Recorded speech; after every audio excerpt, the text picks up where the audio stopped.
Hello students, this is Dr. R.K. Upadhyay from Kendriya Vidyalaya 39 GTC Varanasi. Here I am going to describe you the structure of testis.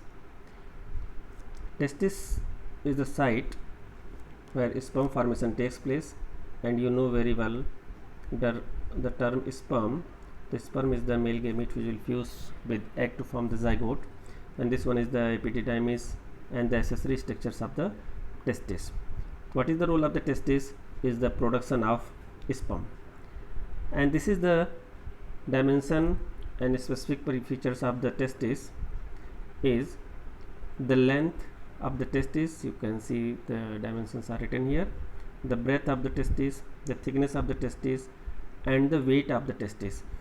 How many testes are present in a human being? There are two, means one pair, and these dimensions are refer to each of the testes has the length, breadth, thickness, and weight of 10 to 15 gram of each.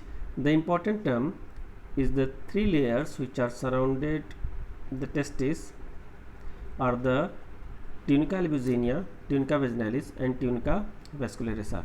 You can see the term tunica is prefixed in all these layers: tunica albuginea, tunica vaginalis, and tunica vasculosa. The tunica vasculosa is the innermost layer, and it is in close contact with the blood vessels. And each testis, suppose that this is testis, and each testis has several compartments. These compartments are known as testicular lobules. The testicular lobules are the compartments. We will see later the detailed structure of these testicular lobules, and these testes are located inside the scrotum. Scrotum is a pouch like structure where testis is located. What is the scrotum? This is the structure of the scrotum. This is the scrotum. It is situated outside the abdomen. Why it is situated outside the abdomen? Because the formation of sperm, that is known as spermatogenesis, it requires 2 to 2.5 degrees centigrade less temperature than our body temperature. Inside the body temperature, the temperature is about 37 degrees centigrade, degrees Celsius, but outside the abdomen, inside and in scrotum, the temperature is less than 34.5 to 35 degrees centigrade, means 2 to 2.5 degrees centigrade less temperature than our body temperature. That's why scrotum is situated outside the abdomen. This is very important question, frequently asked in CBSE exams, that why these scrotums are situated outside the body. Suppose that what will happen if these testes is failed to descend inside the scrotum. The failure of testes to descend into scrotum causes sterility, because spermatogenesis can't be completed at this abdominal temperature. So what is the basic role of the scrotum? The scrotum acts as thermoregulator. It provides 2 to 2.5 degrees centigrade less temperature than our body temperature, which is responsible for the spermatogenesis. This is the detailed structure of the testis. As earlier I told that each testis has a few compartments. These compartments are called as testicular lobule, and the number of testicular lobules are 200 to 300 testicular lobules are present in each testis. And inside these testicular lobules, there are specific tubule-like structures are present. 1 to 4 tubule-like structures are present in each testicular lobule, and these are known as seminiferous tubule, a very important term, the seminiferous tubule. Then each testicular lobule contains seminiferous tubule. Actually, seminiferous tubules are the site where spermatogenesis takes place. What is the spermatogenesis?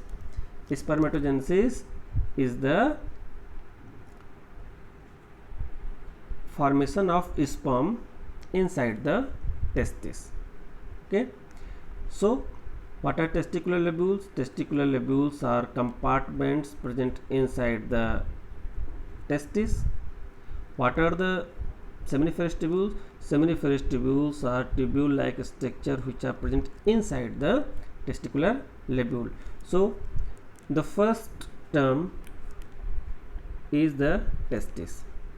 It is situated inside the scrotum. Inside testis there are testicular lobules. Each testicular lobule contains seminiferous tubule. Seminiferous tubule is the site for spermatogenesis. What is the role of that scrotum? It provides 2 to 2.5 degrees centigrade less temperature to the testis, which is responsible for spermatogenesis. So overall, all these structures and events takes place because they have to undergo into spermatogenesis, means formation of sperm. This is the detailed structure of the testis. Again we can see here that this is testicular lobule. Inside testicular lobule, seminiferous tubule. Each seminiferous tubule finally combine in a fine network like structure, and that is known as rete testis. The rete testis is the structure where all the seminiferous tubule will terminate.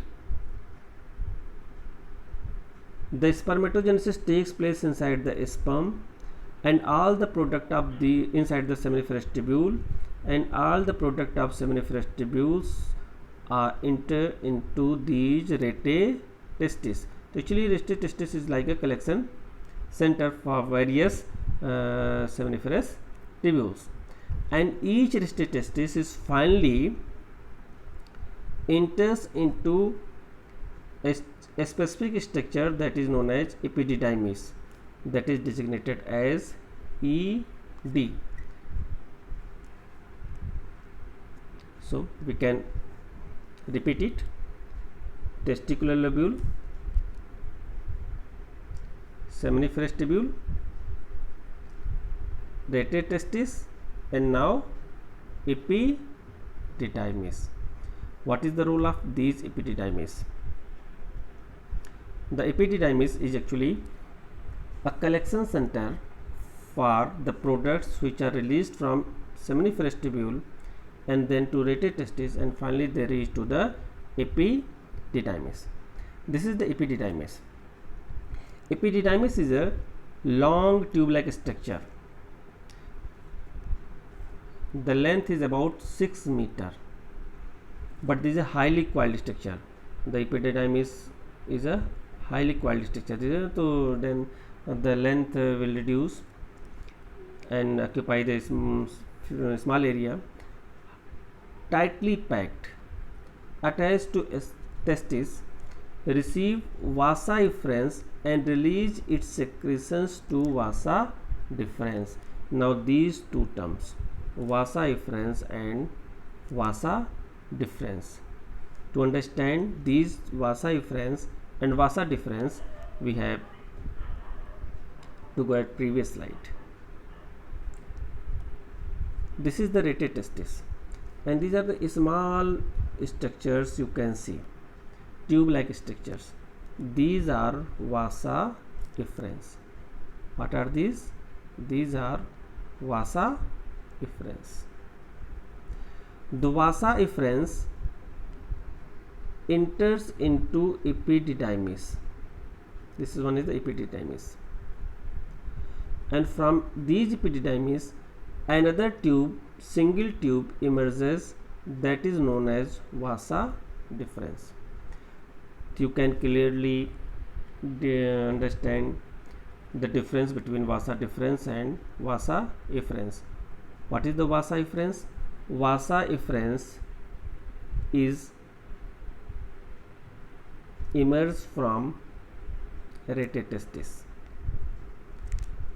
and vasa deferens emerge from epididymis.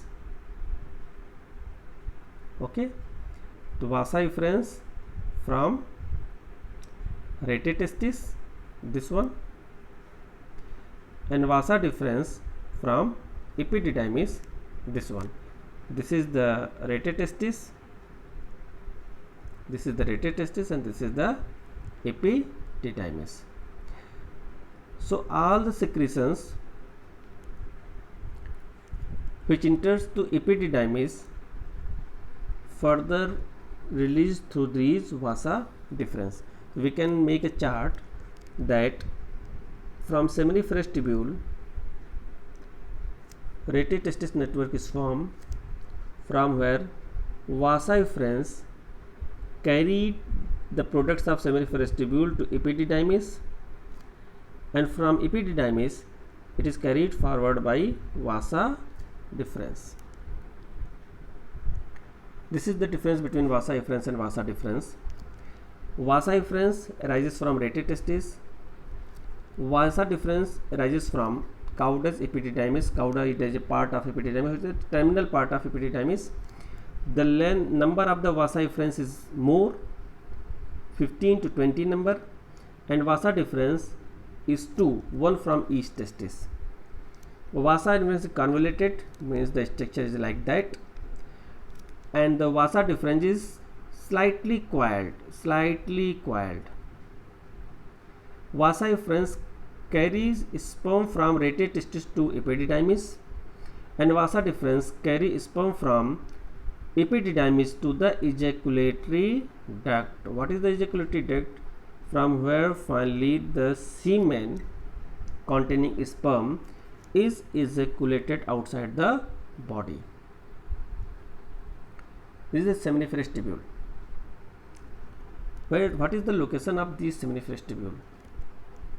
The location of seminiferous tubule is the testicular lobule. What is the role of seminiferous tubule? The seminiferous tubule helps in the spermatogenesis. What is the spermatogenesis? Is the formation of sperm. These seminiferous tubule, suppose that this is a seminiferous tubule. This is a seminiferous tubule. It contains two types of cell. One is the spermatogonia, another is the Sertoli. This one is the Sertoli and this one is the spermatogonia. Spermatogonia, as its name indicates, will produce sperm. Then what is the role of the Sertoli cell? Sertoli cell provided nourishment to these sperm. In the absence of Sertoli cell, sperm formation, maturation of sperm cannot take place. Then these seminiferous tubule contains some spermatogonia which will produce sperm, and it also contains some Sertoli cells which will provide the nourishment to these spermatogonia. Seminiferous tubules, suppose that this is the seminiferous tubule, this is seminiferous tubule. There are so many seminiferous tubule, as I told earlier, 1 to 4 in each testicular lobule. This is the testicular lobule. These seminiferous tubule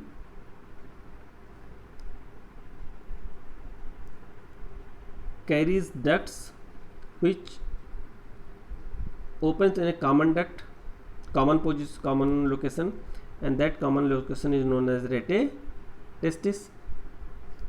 And that's why these seminiferous tubule join to form tubuli recti.